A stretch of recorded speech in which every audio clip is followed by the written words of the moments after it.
Kagigising ko nga lang at biglang nag-crave sa McGriddles ng McDo. Siyempre, nung sinabi ko kaya po, dali-dali na siyang lumabas para bumili. Naiwan nga kami dito sa bahay ng baby namin. McGriddles nga lang ang sinabi ko pero binilhan niya rin ako ng mango smoothie and hash brown. Ayun, masarap naman siya mga be. Medyo natamisan lang ako sa smoothie. Ito naman yung bacon and egg McGriddles. Gustong gusto ko talaga itong mga be, lalo na yung tamis at alat niya. Craving satisfied talaga. After nga namin kumain ay nagpahinga lang kami sandali at nag-ayos na ako dito. Birthday nga ngayon ni Hapon kaya kahit papano dapat may ganap, 'di ba? Pupunta nga muna kami sa Caldi para bumili ng guacamole powder na parehas namin gusto. Ayun, ang ending, wala kaming nabili. Wala kasi yung brand na gusto namin. Kaya dumiretso muna kami sa Sumberg at magla-lunch kami doon. Ito yung steak shop na mura na nga quality pa. Alam kong alam na alam to ng mga Pinoy dito sa Japan. Ganito yung itsura nila sa loob. May salt, pepper, 3 kinds of sauce, garlic, ponzu, yakiniku sauce, fried garlic, may pa baby utensils din pero di namin gagamitin kasi nakakain na kanina si baby. Self-service nga pala dito ang pagsandok ng rice nila at kung ano-ano pa. Ayan na, dumating na yung order namin. Uy, shiso! Rare nga yung kay Dada and medium rare naman sa akin.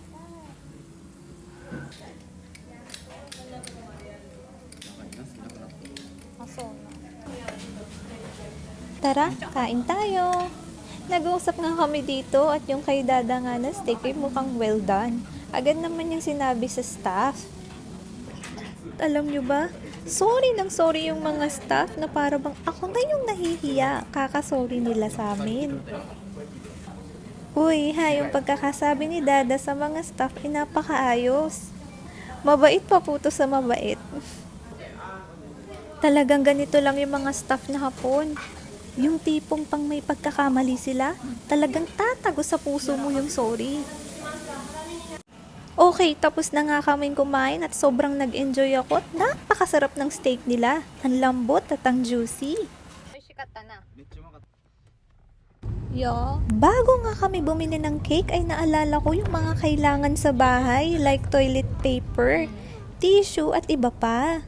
Sabi ni Dada siya na nga lang daw ang bababa para bumili ng mga kailangan at para na rin hindi na daw ako mahirapan. Andito na nga kami sa cake shop na to at excited na ako kung anong cake na bibilhin namin para mamaya. Pagpasok ko sa loob, konti na lang yung available na cake. Pero syempre, di pa rin ako susuko dahil gusto ko nga may cake si Dada. Ayon, sa kakaikot namin, Starbucks ang ending namin. Bago kami umuwi, ay dumaan muna kami sa park para makapaglakad saglit si baby. Pinakain ko muna si baby bago ko ayusin tong toilet paper na to. Ito nga pala yung gusto kong toilet paper. Bango. Bango. Sobrang bango.